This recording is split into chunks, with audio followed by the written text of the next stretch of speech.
जय हिंद दोस्तों। मैं अंकुश मिश्रा आप सबका अपने इस चैनल अंकुश मिश्रा मैथ्स में बहुत बहुत स्वागत करता हूं। तो आज हम पढ़ने वाले हैं ट्रिग्नोमेट्री का पार्ट 26 और आई होप कि ये शीट 4 का सेकेंड लास्ट या लास्ट वीडियो हो, क्योंकि हमारे मैक्स टू मैक्स 61 क्वेश्चंस और बचे हैं। कितने?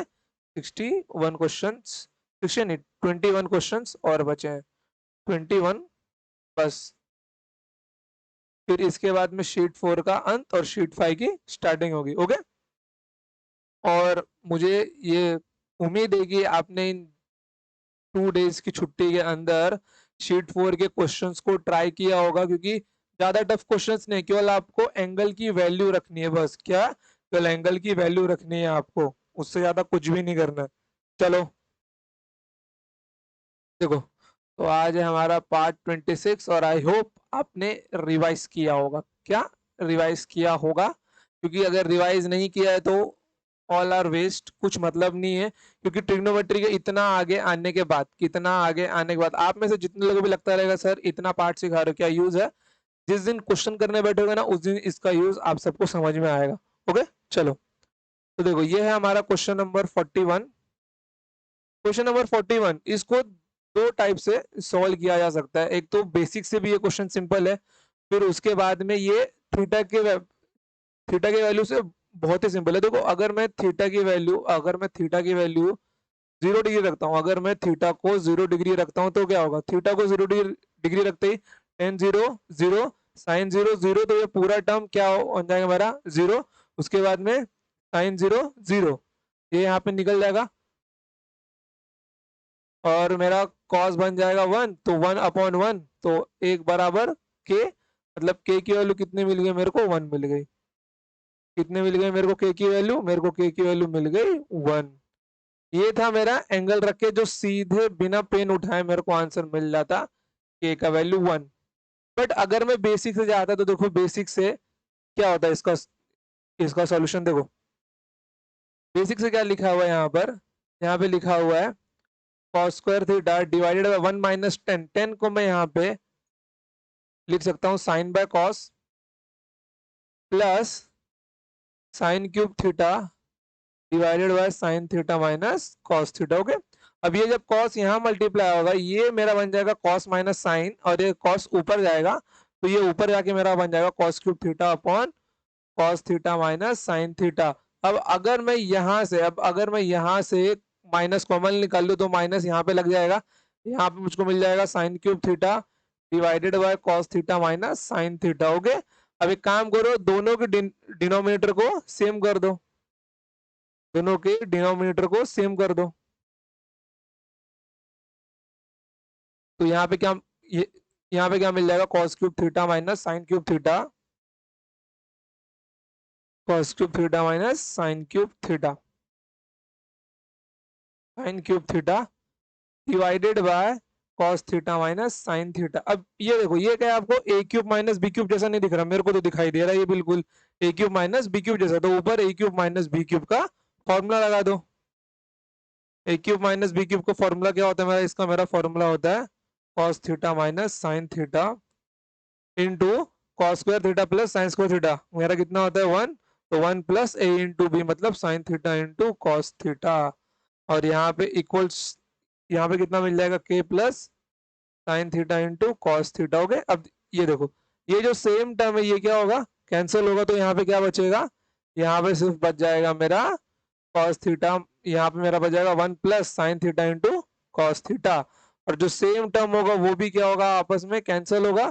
तो के की वैल्यू कितनी मिल जाएगी मेरे को? 1 मिल जाएगी। ये था इसका बेसिक। बेसिक भी सिंपल था, इतना टफ नहीं था, बट उसमें टाइम लगता आपका, कैलकुलेटिव था वो। ओके। तो थीटा की वैल्यू रख के यहाँ पे सीधा हमको आंसर मिल जाता। तो बढ़ते हैं आगे। क्वेश्चन नंबर 42 के ऊपर देखो, यहाँ इस क्वेश्चन में भी हम लोग के की वैल्यू निकालने, और मेरा क्वेश्चन का जो आंसर है वो थीटा पे डिपेंड, मतलब कि ए पे डिपेंड नहीं कर रहा है।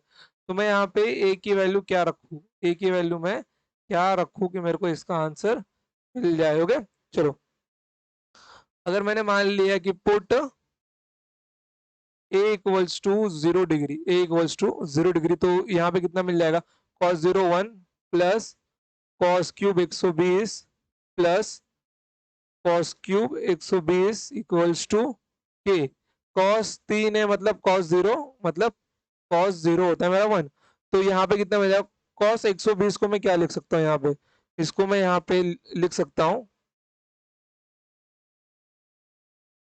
1 plus cos cube of 90 plus 30, cos cube of 90 plus 30। Okay, अभी देखो, अब ये मेरा कहाँ पे जाएगा, ये मेरा सेकंड क्वाड्रेंट में जाएगा। अब यहाँ पे ना एक केस आपका देखो, मैं यहाँ पे भी सेम लिख देता हूँ 90 प्लस 30 इक्वल्स टू के। ये मेरा बन जाएगा 1 माइनस साइन 30 डिग्री।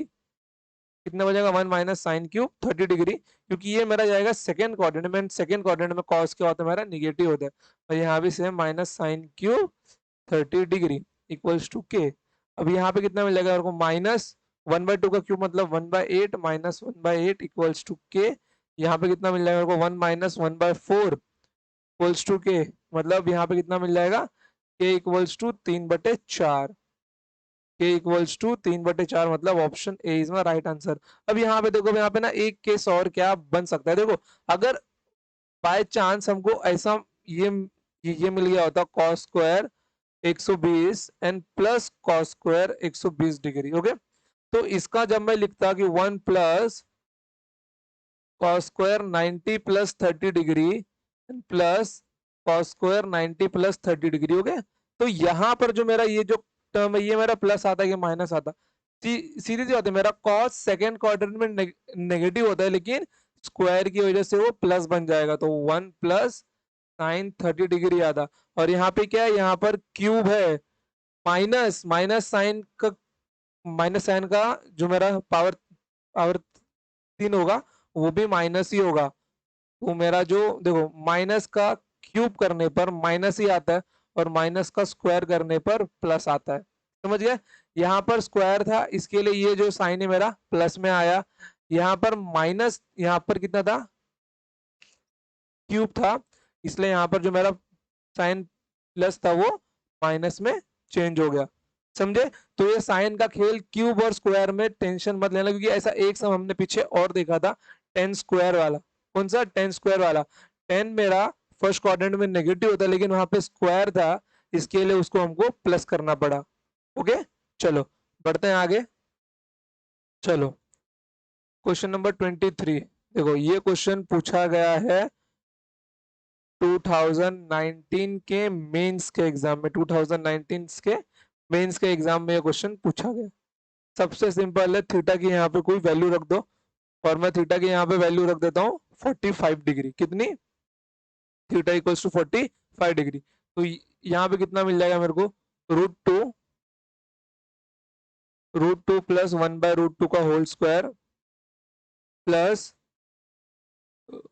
√2 प्लस 1/√2 का whole square equals to K plus 2, के प्लस 2। ओके, अब यहाँ पे देखो, ये यहाँ पे कितना बचेगा, 2 प्लस 1 अपॉन √2 मतलब 3/√2 का होल स्क्वायर प्लस 3/√2 का whole square equals to K plus 2।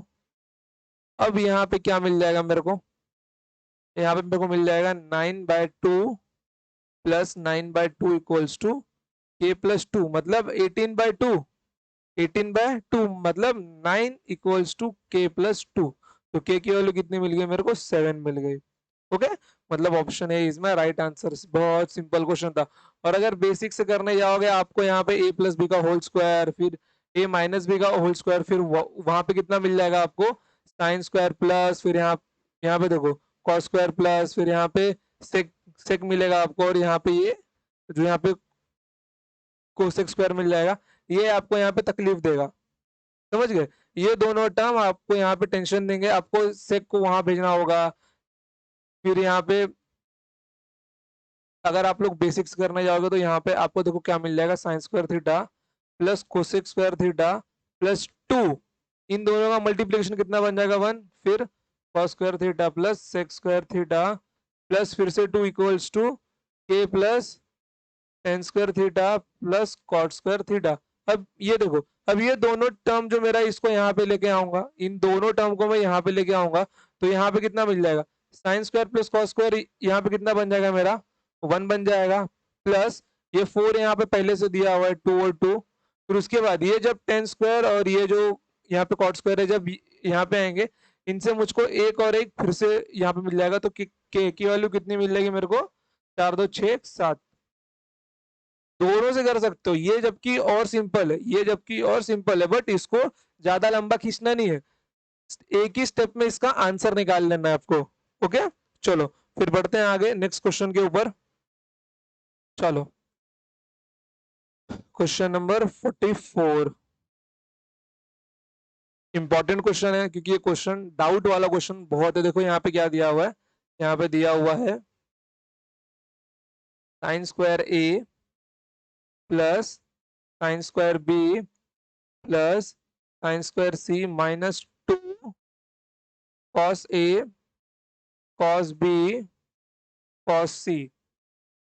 Okay, और इसकी वैल्यू पूछी गई। ओके, मैंने क्या बोला, let A equals to B equals to C. जब मैंने इन तीनों एंगल को बराबर रख दिया, जब मैंने इन तीनों एंगल्स को बराबर रख दिया, क्योंकि मेरा जो आंसर है वो किसी भी एंगल पे डिपेंड नहीं कर रहा है। ओके, तो मेरे को यहाँ पे क्या मिल जाएगा, मेरे को यहाँ पे मिल जाएगा साइन स्क्वायर ए प्लस फिर से यहाँ पे साइन स्क्वायर ए फिर से यहाँ पे sign square A then -2 then -2 cos A into cos A into cos A, मतलब 3 साइन स्क्वायर है -2 कॉस क्यूब है। अब यहाँ पे मैं आगे फंस गया। अब मैं यहाँ पे क्या बोलूंगा, अब मैं यहाँ पे मेरे को ए की वैल्यू रखनी है। अब मैंने यहाँ पे ए की वैल्यू क्या रखी, मैंने यहाँ पे रख दी put A equals to 60 degree, put A equals to 60 degree. तो यहाँ पे कितना मिल जाएगा मेरे को, 3 इंटू साइन 60 कितना होता है, √3/2 और कॉस कॉस 60 कितना होता है मेरा 1/2। मतलब इसका स्क्वायर करने में मेरे को मिल जाएगा 3/4 माइनस 2 इंटू 1/2 का 1/2 का क्यूब मतलब 1/8, मतलब 9/4 माइनस 1/4 मतलब 8/4 इक्वल्स टू, मतलब मेरा आंसर कितना मिल गया मेरे को, 2 मिल गया। अब सबके मन में डाउट होगा, सर आपने एंगल 60 ही क्यों रखा। अगर मैं एंगल सपोज यहाँ पे 0 डिग्री रखता हूँ, अगर मैं सपोज कि एंगल मैंने यहाँ पे क्या रखा, ए इक्वल्स टू 0 डिग्री रखा, तो ये साइन 0 0 निकल जाएगा। मेरे को यहाँ पे आंसर -2 मिलना चाहिए, लेकिन आपको यहाँ पे आंसर +2 मिल रहा है। मैं यहाँ पे एंगल 90 डिग्री भी रख सकता था, मैं यहाँ पे एंगल 90 डिग्री भी रख सकता था। 90 डिग्री रखने से मेरे को यहाँ पे आंसर 3 मिलता, क्योंकि मेरा तब कॉस निकल जाता था, मेरे को आंसर यहाँ पे तब 3 मिलता। अब हर एंगल पे आंसर अलग अलग आ रहा है, लेकिन आपने क्या बोला था, आपने मुझको बोला था सर कि यहाँ पर हर मतलब यहाँ पे ये मेरा क्या, ये मेरा थ्योरम है, और मेरा कोई भी एंगल रखूं तो मेरे को आंसर एक ही आएगा। लेकिन यहाँ पे 0 पे अलग आ रहा है, 90 पे अलग आ रहा है और 60 पे अलग आ रहा है, लेकिन आपने सिर्फ 60 वाले को ही क्यों लिया। देखो मैं यहाँ पे तुम लोगों को बताता हूँ, इसके पीछे एक रीजन है। और आपको जब भी आप, अगर आपको क्वेश्चन में 3 एंगल्स दिए हो और आपने तीनों को बराबर माना है, अगर आपने तीनों को बराबर माना है, तो आपको हमेशा उन तीनों का उनमें से किसी भी एंगल को 60 डिग्री रखना पड़ेगा। क्यों, क्योंकि अगर मैं एक बात करता हूं यहाँ पे किसकी, इक्विलैटरल ट्रायंगल की, किसकी, इक्विलैटरल ट्रायंगल की। इक्विलैटरल ट्रायंगल में क्या होता है, ए बी और सी तीनों क्या होता है, आपस में बराबर होता है, क्योंकि ये जो साइड्स है वो क्या होती है, आपस में बराबर होती है। तब यहाँ पे मेरा एंगल ए बी सी तीनों बराबर होता है, और इनके बीच का जो एंगल होता है वो क्या होता है, वो एंगल 60 डिग्री ईच होता है, वो एंगल 60 डिग्री ईच होता है। मतलब ए बी सी तीनों की वैल्यू क्या होती है, 60 डिग्री ही होती है। तब जाके तीनों का सम मेरा 180 डिग्री बनता है। समझ गए, इसीलिए मैंने ये ए को यहाँ पे 60 डिग्री लिया। ये केस ध्यान में रखना, ये ट्रायंगल का बेसिक प्रॉपर्टी है। समझ गए, इसमें कंफ्यूज मत, बिल्कुल मत होना कि सर यहाँ पे आपने एंगल 60 क्यों रखा, 0 90 45 30 क्यों नहीं रखा। नहीं, रख ही नहीं सकते, क्योंकि यहाँ पे हमने पहले ही मान लिया है कि ये जो इक्वेशन लिखा गया है ये किस ट्रायंगल का है, ये एक इक्विलैटरल ट्रायंगल का है। ये एक इक्विलैटरल ट्रायंगल का इक्वेशन है। समझ गए, ये आपने पहले ही मान लिया है। आपने जब ये लाइन यहाँ पे लिखी तो आपने ये पहले ही मान लिया कि ये इक्विलैटरल ट्रायंगल का इक्वेशन लिखा हुआ है। समझ गए, तो वहां पे एंगल क्या रखना है आपको, वहां पे एंगल आपको 60 डिग्री ही रखना है। इसको ध्यान में रखना, क्योंकि ऐसे एक नहीं हजारों सवाल बनाए जा सकते हैं। समझ गए। चलो तो बढ़ते हैं आगे फिर। क्वेश्चन नंबर 45 देखो। क्वेश्चन नंबर 45, ये जो क्वेश्चन है ये 2018 के मेंस का पूछा हुआ सवाल है। इसमें 2018 के मेंस में। ओके देखो, एग्जामिनर ने इतना खतरनाक क्वेश्चन सेट किया है यहाँ पे कि बच्चा को देख के पहले डर जाए कि क्वेश्चन दिखाई क्या दे रहा है। क्या दिखाई दे रहा है ये? Sine of B minus C cos of A minus D plus sine of A minus B फिर cos of C minus D plus sine of C minus A into cos of B minus D. देखो अब यहाँ पे क्या लिखा हुआ है और आपको इसकी वैल्यू पूछी। अब अगर आप लोग ध्यान दो, अब अगर आप लोग ध्यान दो कि मेरा एक भी ऑप्शन ना ट्रिग्नोमेट्रिक फंक्शन पे डिपेंड है, ना ही ट्रिग्नोमेट्रिक किसी वैल्यू पे डिपेंड है, ना ही यहाँ पे साइन है, कॉस है, ना ही B C D A B C D कुछ भी नहीं है यहाँ पे। तो मैं यहाँ पे एंगल कुछ भी रख सकता हूँ। तो सबके माइंड में आता होगा सर ऐसा कौन सा एंगल रखे यहाँ पे जो हमको सेटिस्फाई हो, मतलब सबसे अच्छा हो एंगल। तो मैंने बोल दिया let A equals to B equals to C equals to D. मैंने क्या बोला? चारों एंगल बराबर रख दो, चारों एंगल बराबर ही रख दो। तो यहाँ पे कितना मिल जाएगा आपको? Sine zero cos zero, sine zero cos zero, sine zero cos zero. इसका मतलब क्या होता है? इसका मतलब होता है zero plus zero plus zero, मतलब आपका आंसर क्या आएगा? आपका आंसर आएगा जीरो। मतलब option D is your right answer. समझ गए? और हमने ऐसा क्यों किया? अगर हम लोग इसको बेसिक से सॉल्व किए होते तो यहाँ पे आपको sine of B minus C cos of A minus D plus sine of A minus D cos of C minus D sine of C minus N cos of B minus D, इसका अलग से formula लगाना होता। तब last में ये सब क्या होता है? आपस में कैंसल आउट होते। तो उतना लेंदी प्रोसेस करने से अच्छा है कि आप किसी एक मेथड से सॉल्व करो। आप लोग यहाँ पे एंगल भी रख सकते थे, कोई दिक्कत नहीं होता। आप लोग यहाँ पे एंगल भी रख सकते थे, कोई दिक्कत नहीं होता आपको। बट उससे भी आंसर आपका क्या आता? जीरो ही आता। मन में इच्छा हो तो ट्राई कर लेना, कोई दिक्कत नहीं होगा उसके अंदर। ओके चलो बढ़ते हैं आगे। Question number 46। क्वेश्चन नंबर 46 देखो, 46 क्या बोल रहा है? 46 के क्वेश्चन में दिया हुआ है A cos cube theta plus 3a sine square theta cos theta बराबर m, then a sine cube theta a sine cube theta plus 3a sine theta into cos square theta equals to n। then what is the value of m plus n raised to 2 by 3 and plus m minus n raised to 2 by 3 का value क्या है? m और n दिया हुआ है। अब मेरा देखो, मेरे को आंसर मेरा a के टर्म पे डिपेंड कर रहा है। किसके ऊपर? a के टर्म पे मेरा आंसर डिपेंड कर रहा है चारों ऑप्शन में। चारों ऑप्शन में ए कहीं ना कहीं तो दिख रहा है मेरे को। ओके तो मेरे को ए को कुछ नहीं करना, मेरे को ए चाहिए ही चाहिए, चाहे वो मेरे को एम में मिले या फिर एन में मिले। I don't care, I don't care कि मेरे को ए किस में मिलता है, मेरे को ए किस में मिलता है। मैंने क्या बोल दिया? मैंने यहाँ पे रख दिया let let put theta equals to 0 degree. जब मैं थीटा को 0 रखता हूँ तो साइन 0 0, तो पूरा टर्म 0 बन जाएगा एंड कॉस 0 1 होता है। तो एम की वैल्यू मेरे को मिल जाएगी ए। फिर उसके बाद मैंने यहाँ पे रख दिया थीटा इक्वल टू 0, तो ये टर्म 0, साइन 0 0, तो एन की वैल्यू कितनी मिलेगी? एन की वैल्यू मेरे को 0 मिल गई। जैसे मेरे को एन की वैल्यू 0 मिली, मतलब यहाँ पे कितना मिल जाएगा मेरे को? ए प्लस 0 रेस टू 2/3, मतलब A raise to 2/3 plus A minus 0, मतलब ए रेस टू 2/3। यहाँ पे कितना मिल जाएगा मेरे को? 2 ए रेस टू 2/3। मतलब option B is my right answer. Option B is my right answer. Simple question था, सॉल्व भी कर सकते थे, दोनों को जोड़ देते, दोनों को जोड़ देते तो यहाँ पे आपको क्या मिल जाता? यहाँ से आप 3 को कॉमन निकाल लेते थे। बहुत लंबा कैलकुलेशन जाता, फिर आप दोनों को माइनस करते, कहीं पे आपको ए प्लस बी का होल क्यूब, फिर यहाँ पे कहीं पे ए माइनस बी का होल क्यूब मिलता। उससे अच्छा है स्वीट एंड सिंपल मेथड। समझ गया? चलो फिर बढ़ते हैं आगे। देखो क्वेश्चन नंबर 47 और ये क्वेश्चन पूछा गया है आपका सीडीएस के एग्जाम में। कहाँ पर? सीडीएस के एग्जाम में क्वेश्चन पूछा गया और एक बार एसएससी मेंस में भी आया है ये सवाल। कहाँ पर? एसएससी मेंस में।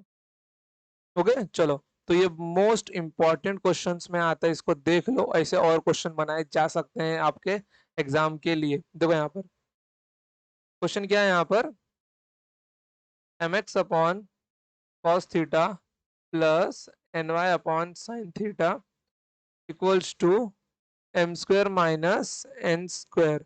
ओके, और उसके बाद में जो सेकंड दिया हुआ है, क्या दिया हुआ है? सेकंड वाला मेरे को दिया हुआ है mx साइन क्यूब थीटा, और ये जो माइनस का दिया हुआ है ना, माइनस एन वाई, ये देखो, ये जो माइनस एन वाई दिया हुआ है इसको मैं यहाँ पे लेके यहाँ पे लेके चला जाऊंगा तो क्या मिल जाएगा मेरे को? यहाँ पे मिल जाएगा N Y cos cube theta. अब ये देखो, अब मेरे को यहाँ पे ना सिंपल इसको रखना है, तो मैं यहाँ पे लिख दूंगा put theta equals to 45 degree. Theta को 45 डिग्री रखते ही साइन क्यूब कॉस क्यूब आपस में कैंसल, यहाँ पे कितना मिल जाएगा मेरे को? M x equals to N Y मिल जाएगा। जैसे ये दोनों मेरे को सेम मिला, उसको मैं अगर ये वाले इक्वेशन में रखता हूँ तो यहाँ पे कितना मिल जाएगा मेरे को? M X upon 1/√2 plus N Y का मतलब क्या है? एम एक्स, तो M X upon 1/√2 equals to M square minus N square. तो यहाँ पे कितना मिल जाएगा मेरे को? 2mx divided by 1/√2। बेस को मैंने सेपरेट कर लिया, तो यहाँ पे कितना मिल जाएगा मेरे को? M square minus N square. फिर उसके बाद ये √2 जब ऊपर जाएगा तो यहाँ पे कितना मिल जाएगा मेरे को? 2√2 m x equals to M square minus N square. Okay, फिर उसके बाद में एम एक्स की वैल्यू कितनी मिल जाएगी मेरे को? एम एक्स की वैल्यू मेरे को मिल जाएगी m square minus N square divided by 2√2। Okay, देखो अब यहाँ पे एम एक्स की वैल्यू कितनी मिल गई मेरे को? एम एक्स की वैल्यू मेरे को मिल गई यहाँ पे m square minus N square divided by 2√2। और मेरे को पूछा गया था, और मुझको पूछा गया था कि m x raise to 2/3 plus N y raise to 2/3 की वैल्यू कितनी होगी। ओके, अब ये देखो, क्या मेरा एम एक्स एन वाई के बराबर नहीं था? बिल्कुल, मेरा एम एक्स एन वाई के बराबर था। तो मैं यहाँ पे क्या लिख सकता हूँ? M x raise to 2/3 plus m x raise to 2/3, मतलब 2mx रेज टू 2/3। तो एम एक्स की वैल्यू रख दो यहाँ पे 2 इंटू एम स्क्वायर माइनस का n square divided by 2 root two divided by 2/3। कुछ नहीं करना है अभी, आप लोग ना सीधा सीधा पावर को सेपरेट कर दो। तो एम स्क्वायर माइनस का n square divided by 2/3 n. यहाँ पे ये जो मेरा 2√2 है, ये क्या होता है? 2√2 मेरा होता है 2/3/2, और यहाँ पे इंटू क्या है? ये 3/2 होगा। देखो 2√2 मेरा होता है 2/3/2, और ये जब ऊपर का पावर नीचे आएगा मतलब 2/3, तो ये दोनों आपस में क्या होगा? कैंसिल होगा, और ये 2 से 2 कैंसिल होगा, तो मेरे को यहाँ पे मिल जाएगा एम स्क्वायर माइनस का एन स्क्वायर रेज टू 2/3। मतलब इसकी वैल्यू यहाँ पे कितनी मिल गई मेरे को? एम एक्स रेज टू 2/3, और यहाँ पे n y plus N y raise to 2/3 की वैल्यू क्या है? एम स्क्वायर माइनस का एन स्क्वायर 2/3। और ये तुम लोग ना एक एज अ रिजल्ट भी अपने दिमाग में याद रख सकते हो। It is an important result. कभी कभी डायरेक्ट भी पूछ लिया जाता है, कभी कभी डायरेक्ट भी पूछ लिया जाता है। और ये ना आई थिंक क्लास 10th की एनसीईआरटी का सवाल है। ये क्लास 10th की एनसीईआरटी का सवाल है, और कितने स्टेट बोर्ड की बुक्स के अंदर भी ये क्वेश्चन दिया हुआ है। M x raise to 2/3 plus N y raise to 2/3 equals to M square minus N square raise to 2/3। इसको एक एज अ रिजल्ट भी तुम लोग याद कर सकते हो। समझ गए? चलो, तो बढ़ते हैं आगे। क्वेश्चन नंबर 48 के ऊपर जाते हैं। क्वेश्चन नंबर 48 क्या लिखा हुआ है मेरा? Tan square alpha equals to 1 plus 2 tan square beta. और यहाँ पे पूछा क्या गया है? 2 cos alpha minus cos beta का वैल्यू क्या होगा? सिंपल क्वेश्चन, कुछ नहीं है, एक वैल्यू को रखो और दूसरी वैल्यू फाइंड करो। मैंने यहाँ पे रख दिया put alpha equals to 45 degree. तो यहाँ पे ये मेरा बन जाएगा 1, और equals to 1 plus 2 tan square beta. तो यहाँ पे ये मेरा 1 से 1 जाएगा, तो 2 tan² बीटा इक्वल्स टू यहाँ पे कितना मिल जाएगा 0। तो tan² बीटा भी मेरा यहाँ पे कितना मिल जाएगा 0, और यहाँ पे बीटा का एंगल कितना मिल जाएगा मेरे को 0। मतलब मेरा अल्फा क्या होगा 45 और बीटा क्या होगा 0 होगा। तो √2 cos 45 degree and minus cos 0 degree. तो √2 इंटू 1/√2 माइनस 1। तो √2 से √2 कैंसिल, 1 - 1 इक्वल्स टू 0। मतलब ऑप्शन ए इसका राइट आंसर होगा। क्या होगा? ऑप्शन ए इसका राइट आंसर होगा। सिंपल क्वेश्चन थे। चलो ओके, चलो बढ़ते हैं आगे फिर। हाँ, यहाँ से थोड़ा अपना नेक्स्ट टाइप यहाँ से चालू होता है, लेकिन अगर आप लोग शुरू करना चाहो तो आप लोग इसको देख सकते हो कि इसका आंसर क्या आएगा। अगर खुद से सॉल्व करना चाहो तो देखो, ये जो क्वेश्चन है ना, ये वाला क्वेश्चन सीडीएस का पूछा हुआ है, ये सीडीएस में पूछा गया है। फिर उसके बाद में ये वाला क्वेश्चन सीडीएस में पूछा गया है। पेन कहाँ गया? हाँ, ये वाला क्वेश्चन सीडीएस में पूछा गया है। फिर ये वाला क्वेश्चन ना, ये क्वेश्चन ना सीडीएस और एसएससी मेंस दोनों में पूछा गया है। ये वाला सवाल, ये वाला कॉल एसएससी मेंस में आया है बस। फिर इसके बाद के क्वेश्चन एसएससी मेंस के हो गए। चलो देखो, तो ये नेक्स्ट टाइप का है, हम लोग इसको नेक्स्ट वीडियो में देखेंगे। बट हमारा क्वेश्चन नंबर 48 तक हुआ है, और कितने क्वेश्चन बाकी है? 2 यहाँ पर और 11 यहाँ पर, मतलब 13 क्वेश्चन और बाकी है, जिसके लिए मैक्स टू मैक्स आधा घंटा। और नेक्स्ट वीडियो में ये शीट खत्म, ये शीट खत्म पूरी तरीके से। देखो यहाँ पर जो आपका, देखो जो आपका शीट 1 था ना, कंप्लीट हो गया है। शीट 2 भी कंप्लीट हो गया है। शीट 3 भी कंप्लीट कंप्लीट हो गया है। और शीट 4 भी कल इसका लास्ट डे होगा कंप्लीट ये भी। तो अभी आपके क्या बचता है? अभी आपके बचता है केवल शीट 5 और शीट 6। और उसके बाद शीट आता है किसका? मैक्सिमा मिनिमा का। किसका? मैक्सिमा एंड मिनिमा के मैक्स टू मैक्स अगर शीट देखे जाए तो इसके ऊपर भी 2 शीट बनेंगे। कितने? 2 शीट बनेंगे। मतलब आपके ट्रिग्नोमेट्री में टोटल है 8 शीट। कितने हैं टोटल? 8 शीट हैं। और 8 शीट में जितने सवाल है, आई थिंक हमने जब लास्ट टाइम काउंट किया था तो हमने 350 तो सिर्फ यहाँ तक पहुंच गए थे। और जो 150 सवाल है वो ये हम लोग को लेके जाएंगे। मतलब टोटल 500 प्लस क्वेश्चंस आपको ट्रिग्नोमेट्री में मिले हैं। कितने? 500 प्लस क्वेश्चंस ट्रिग्नोमेट्री में मिले। कितने? 500 प्लस क्वेश्चंस। तो कुछ नहीं करना, कोई बुक कुछ लगाने की जरूरत नहीं है, सिर्फ इन्हीं शीट्स को बार बार प्रैक्टिस करो। इन्हीं शीट्स को बार बार प्रैक्टिस में लेके आओ। अगर आपको लगता रहेगा नहीं आपने एक बार पढ़ लिया आपको आ गया है, फिर भी इसी को ही पढ़ना है फिर से। एक क्वेश्चन कम से कम आपका, एक क्वेश्चन कम से कम 10 टाइम्स रिवाइज होना चाहिए। कितना?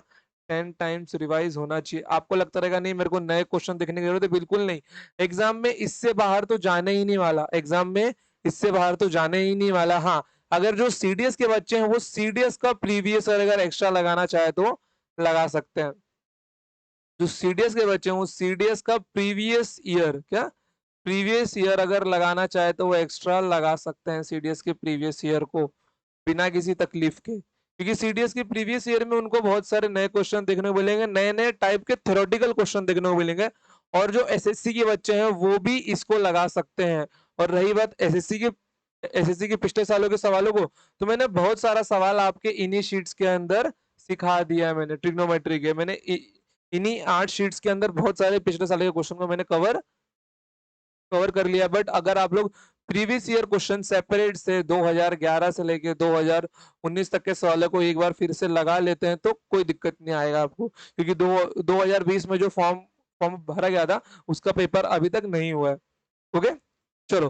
तो ये 500 क्वेश्चन की जो शीट है, मैं तो आपको बोलूंगा अगर अभी प्रिंट मार सकते हो तो प्रिंट मार लो इसको। क्योंकि बार बार आपको, अगर जिसने क्वेश्चन लिख के रखा है तो उसको उसको तो वो भी मार लो यार एक बार प्रिंट। क्या याद है? ओके, तो प्रिंट निकाल कर ना केवल 500 क्वेश्चन को ना बिना देखे प्रैक्टिस करो। शीट 1 से लेके शीट 4 तक अभी लगा। और जैसे ही शीट 5, 6 और ये जो लास्ट का शीट है, देखो मैं शीट 5 या 6 लूंगा या फिर मैं डायरेक्ट इस शीट पे जाऊंगा। मैं इस शीट के बाद यहाँ पर आऊंगा। ओके, और ऐसा क्यों? क्योंकि शीट 5 और 6 देखो, अभी आपके जो क्वेश्चंस है, देखो मैं आपको दिखाता हूँ यहाँ पर। अभी जो आपके क्वेश्चंस है, जो शीट 1 से लेके 8 तक है, ओके देखो शीट 1 to 8 नहीं है, शीट 1 to 6 है, यहाँ पे शीट 1 to 6 है, sheet 1 to 6 plus maxima minima का शीट, कितना मैक्सिमा एंड मिनिमा का शीट, और इसके भी कितने, इसके 2 शीट है, कितने 2 शीट है। तो इन 2 शीट के अंदर देखो, इसमें से ना केवल और केवल एक क्वेश्चन आएगा, मैक्स टू मैक्स एक क्वेश्चन से पूछा जाएगा इसके अंदर, इससे ज्यादा सवाल इस शीट से पूछा जाएगा ही नहीं। फिर उसके बाद में क्या, इस शीट में जो 80% सवाल जो रियलिटी ट्रिग्नोमेट्री से बन के आते हैं, वो शीट 1 से लेके शीट 4 तक में से आएंगे आपको, और बाकी के जो एडवांस क्वेश्चन है वो शीट 5 और 6 में से आएंगे, जो भी मैक्स टू मैक्स 1 से 2 होंगे बस, इससे ज्यादा वो सवाल नहीं होंगे, 1 से 2 बस। मतलब ये जो एक्स्ट्रा के 3 क्वेश्चंस हैं आपके, ये जो मैक्स टू मैक्स एक्स्ट्रा के 3 क्वेश्चंस है, ये आपके यहाँ पे अगर जो 10 क्वेश्चन है आपके, वो यहाँ से आएंगे, कितने 10 क्वेश्चन। तो ये 10 प्लस 3 कितने बनते हैं, टोटल 13 क्वेश्चंस आपके एग्जाम में आते हैं ट्रिग्नोमेट्री के। तो 3 क्वेश्चंस का तो मुझे पता नहीं, लेकिन जो 10 क्वेश्चंस है वो आपके नहीं छूटने चाहिए बिल्कुल भी। और इन 3 में से भी जो एक क्वेश्चन है वो मैक्सिमम मिनिमम का आएगा, वो भी मैं आपको पूरी तरीके से सिखा दूंगा, मतलब लगभग 11 क्वेश्चन। और रही शीट 5 और 6 की बात, इनसे जो सवाल बन के आया, फॉर्मूला याद है तो ठीक, अगर आपको फॉर्मूला याद होता है 5 और 6 में सिखाने के बाद, और वो याद होना ही चाहिए आपको, क्योंकि वो आपने बेसिक लेवल में जूनियर कॉलेज पे पढ़ चुके हो, ओके। अगर आपको वो शीट समझ हो ठीक, ठीक नहीं तो थीटा की कोई भी वैल्यू रख के आंसर निकालने की कोशिश करना। ट्रिग्नोमेट्री में सबसे पहला ट्राई इस पे ही जाना चाहिए आपका, समझ गए। बाकी चीजों पे ट्राई जाए या ना जाए, लेकिन क्वेश्चन को सॉल्व करने के लिए पहला अटेम्प्ट थीटा की वैल्यू रख के ही देखना है आपको। और ये 13 में से 90% क्वेश्चन आपके होने ही चाहिए, क्योंकि जैसे ही शीट 4 होता है मैक्सिमम मैक्सिमम मिनिमम होता है। मैं सीडीएस के प्रीवियस ईयर क्वेश्चन का एक वीडियो लेके आऊंगा, जो कि पॉसिबली 12 घंटे से ज्यादा होगा, कितना 12 घंटे से ज्यादा होगा, क्योंकि क्वेश्चन जहां तक मैंने अरेंज किए कुछ 250 क्वेश्चंस एक साथ हम लोग देखेंगे, कितने 250 क्वेश्चंस एक साथ देखेंगे हम लोग। तो उतना खुद अंदर देखने की कैपेसिटी रखना, कि अगर मेरा टीचर 12 घंटे की वीडियो रिकॉर्ड कर रहा है, तो हम लोग को 12 घंटे बैठ के देखने हैं और 250 क्वेश्चन सॉल्व करना है, समझ गए, 250 क्वेश्चन, ओके। और हुआ तो मैं एसएससी के मेंस का भी लेके आऊंगा, लेकिन मैंने बहुत सारे मेंस के जो क्वेश्चन है ना, मैंने वो इन्हीं शीट में आपको सिखा दिया। लेकिन अगर आपको सेपरेट वीडियो चाहिए एसएससी मेंस का, तो आप लोग मुझको नीचे कमेंट में लिख के बोल दो कि जी सर हमको एसएससी मेंस का सेपरेट 2011 से लेके 2019 तक के सारे क्वेश्चंस चाहिए, तो मैं उसका भी एक आपको वीडियो बना के दे दूंगा सेपरेट, ओके। तो वो आप मुझको बता दो, ओके।